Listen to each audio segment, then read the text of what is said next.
Hello, welcome to the Law Professor. In today's presentation, we'll be looking at an aspect of the dissolution of marriage under the Matrimonial Causes Act of Nigeria, which, like we have mentioned in previous presentations, governs statutory marriages, the Matrimonial Causes Act of Nigeria. In order to effectively dissolve a marriage that is regarded as a statutory marriage, that is a marriage governed by the Marriage Act, celebrated under the Marriage Act of Nigeria, a person must come before the courts. Dissolution of statutory marriage is a judicial process. It needs a court order. And before you can come to the court, we will demonstrate in this presentation that every marriage is expected to last for at least 2 years, unless conditions for granting leave to divorce are met, and the court grants an exception to that rule. For these reasons, the law expects that parties that are married work out their marriage and, as much as possible, sustain that marriage. And it's only after 2 years that parties can come before the law courts. The modalities for this are the focus of this presentation. As usual, we'll be using a slide presentation.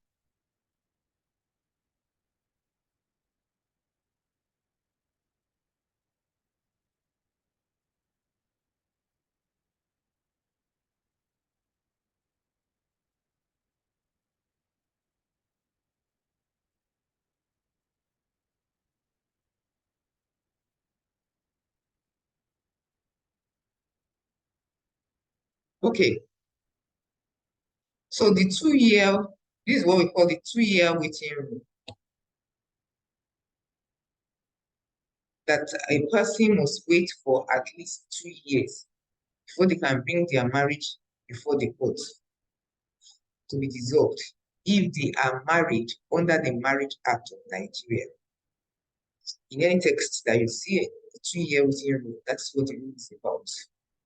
The learning outcomes for this presentation are for us to understand and be able to explain the 2 year waiting rule and to provide justifications for the rule. We also intend to identify the limits of the rule and be able to apply the exceptions to the rule and know the factors that the court would consider in granting leave by way of exception to that rule. The applicable law, the rationale, the exceptions, and interpreting the exceptions to form the basis of our outline. Now, the rule can be found in Section 30 of the Matrimonial Causes Act, which states that the parties that are applying for dissolution of marriage must be able to establish, and the court will not grant a divorce unless the parties can show that the application for dissolution of marriage is brought within 2 years, after the expiration of 2 years of their marriage, except with the leave of the court. So the general rule is that a marriage cannot be dissolved under the Matrimonial Causes Act within the first 2 years of its celebration,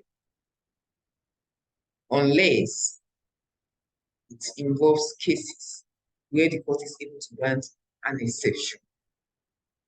We're also going to be talking about some of the situations where that does not apply. So we'll be looking at the limits to Section 31 of the Matrimonial Causes Act. These limits can be found in Section 15(2)(a), (b), and Section 16(1)(a) of the Matrimonial Causes Act. The provisions under those sections are not governed by the 2 year waiting rule. So therefore, those provisions in those sections would allow marriages and parties to marriages that are not up to 2 years to bring a petition for dissolution. So we will be looking at these sections. So the 2-year waiting rule is inapplicable to situations where there's a refusal to consummate the marriage, there is adultery and intolerability, or the party has committed rape, sodomy, or bestiality. These are the provisions in section 15(2)(a) and B and section 16(1) that I mentioned. In these instances, without the leave of the court, a person may approach the courts in Nigeria, the high court, for dissolution of their marriage that is not yet up to 2 years from the date of celebration. Beyond that, the law also permits the judge to grant leave to bring a petition for dissolution of marriage, even where that, the basis of bringing the petition does not fall within the exceptions that I mentioned regarding section 15(2)(a) and B and section 16(1) of the Matrimonial Causes Act, where it can be demonstrated, according to section 33 of the MCA, section 30, subsection 3, that it would amount to exceptional hardship on the part of the applicant or exceptional depravity on the part of the respondent. The court may allow the petition for dissolution of marriage to be brought under the Matrimonial Causes Act, despite the fact that the marriage is not up to 2 years. Now, there have been judicial attempts to interpret the exceptional hardship and exceptional depravity. There's no statutory definition of these concepts. And like most cases in family law, due to the nature of family disputes, the facts of each case assist the courts in deciding whether it is exceptional hardship on the applicant or the facts demonstrate exceptional depravity on the part of the respondent. In typical cases, the standard of acceptable behavior between spouses would determine what the court regards as exceptional depravity, as what you should be able to tolerate in a marriage, as what the society expects standards of relationships, of acceptable conduct between spouses. That is the lesson that we can take from the case law. So in the case of fair and fair, that was said that the acceptable standard that is prevailing in society will assist the court in holding that there is exceptional hardship or exceptional depravity. Section 34 stipulates that in arriving at its decision on whether to grant leave or not, the court should consider the interest of the children of the marriage and the prospects of reconciliation within 2 years. So if there are children in the marriage, these are considerations that should be in the mind of the court in looking at their interests. Is it in their interest to stay in that marriage, in that relationship, in the light of the available facts of what has transpired between the husband and the wife? The court should also look at whether there is that prospect of reconciliation within 2 years. Again, the facts of each case would assist the court in arriving at that decision. The Matrimonial Causes rules, in fact, require that when submitting your affidavit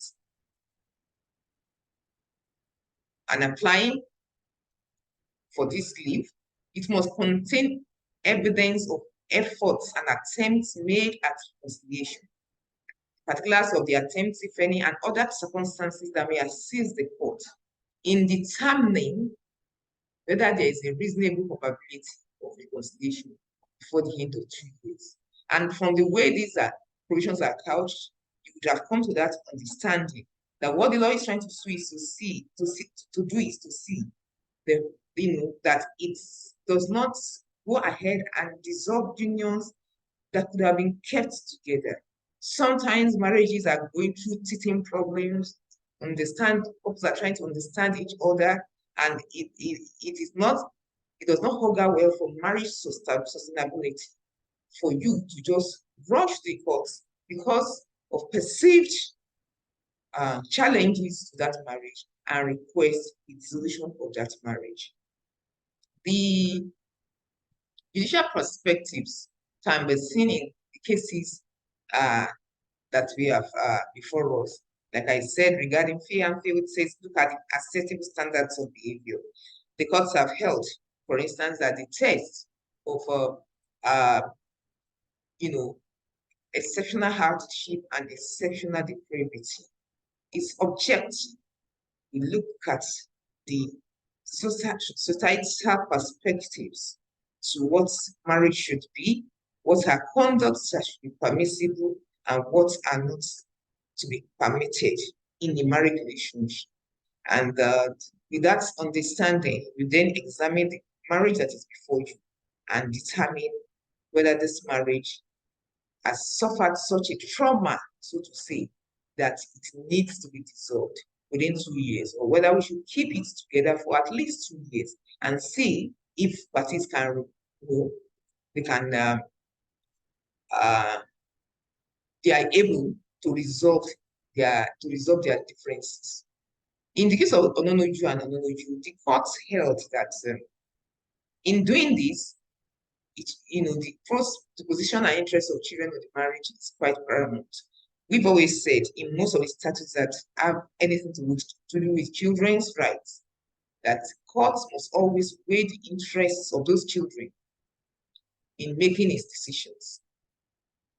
The court is also expected to look at the interest of parties with whom the respondent has been guilty of misconduct and the prospects of their future remarriage, to look at the prospect of reconciliation if decree is withheld, also reiterating the fact that if it can be sustained, if the marriage can be sustained, then the court would rather sustain the marriage.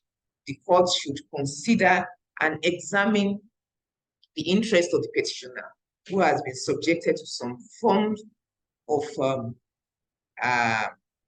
violations, so to say, and consider the prospect of that petitioner being able to remarry. And more importantly, the court is to consider the larger community interest, the interest of promoting marriage, ensuring that marriages are safe and that they are not dissolved unless it's absolutely necessary to do so.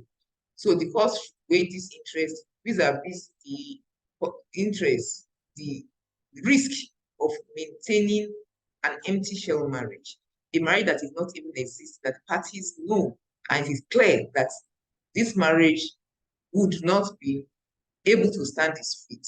And when the court has been able to retain a balance, to ensure a balance, the court then may go ahead and decide whether it wants to retain the marriage for at least 2 years because it believes that there's a prospect of reconciliation, or it wants to dissolve the marriage and allow the parties to quickly make their life-changing decisions and move on with life.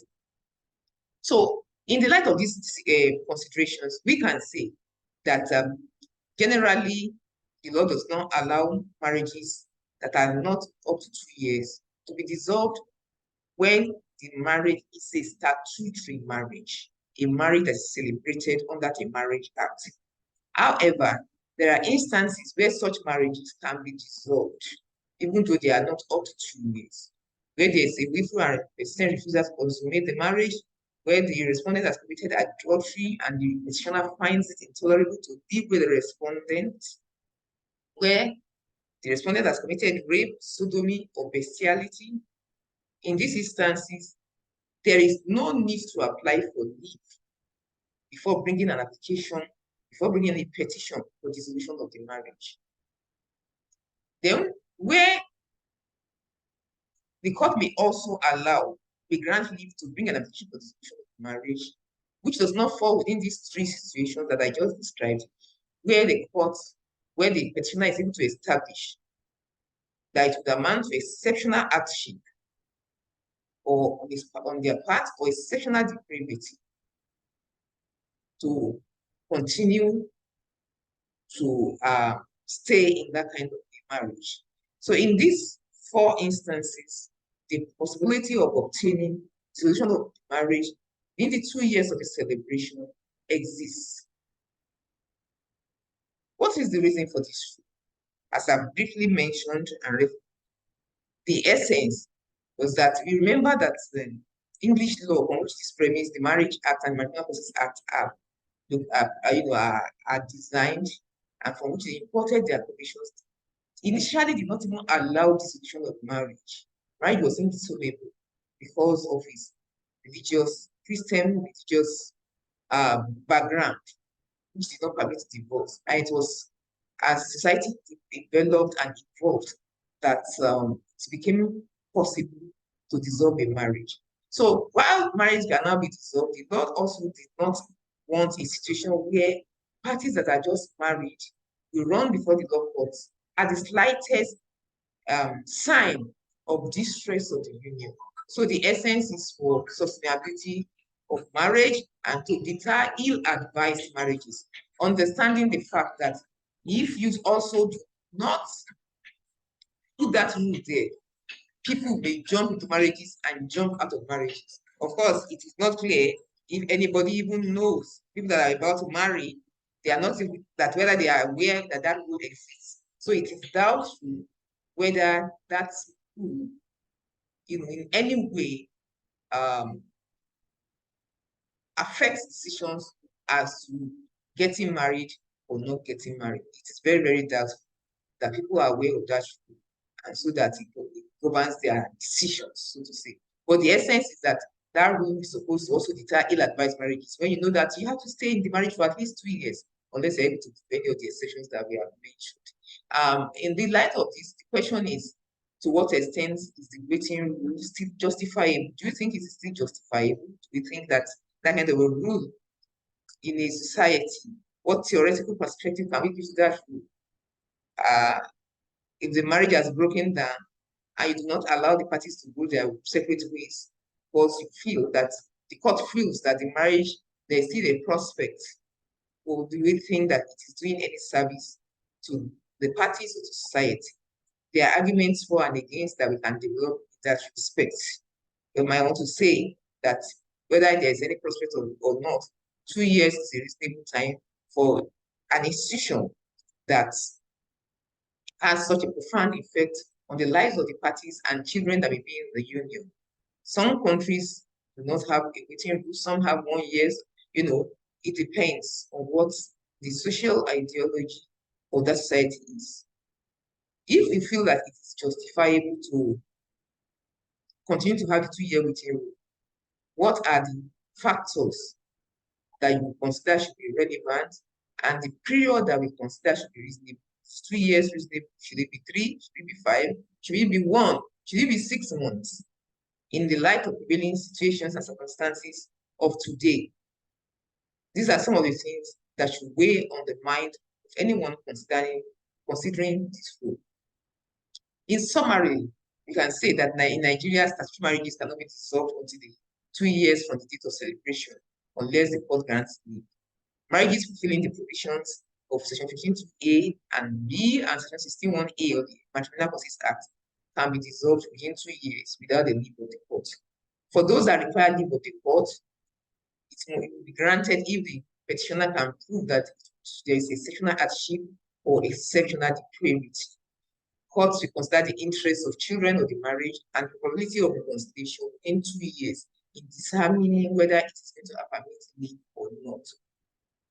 The perspectives in the interpretation of exceptional hardship or depravity is an objective standard and requires a consideration of various interests and social ideologies.